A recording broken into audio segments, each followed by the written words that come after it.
Polres Kota Langsa meringkus seorang kurir narkotika jenis sabu yang merupakan warga Kabupaten Aceh Utara.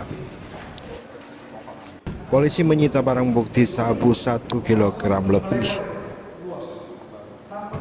Penangkapan tersangka bernama Jufri Hanafiah berawal dari informasi masyarakat. Diketahui tersangka akan melakukan transaksi narkoba di wilayah Kota Langsa. Namun secara tiba-tiba tersangka merubah lokasi transaksi ke wilayah Kabupaten Aceh Timur. Kemudian tersangka kembali merubah lokasi transaksi ke wilayah Kabupaten Aceh Utara.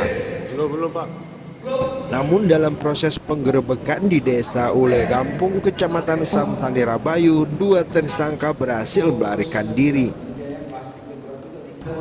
Selain menyita barang bukti sabu 1 kilogram lebih, polisi juga menyita 2 sepeda motor milik tersangka. Tersangka Jufri Hanafiah merupakan seorang residivis dalam kasus yang sama dan telah menjalani hukuman selama 2 tahun.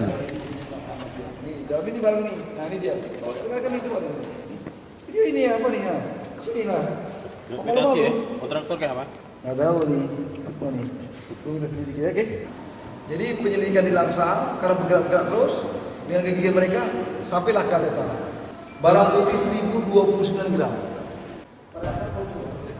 Tim Liputan Aceh Video.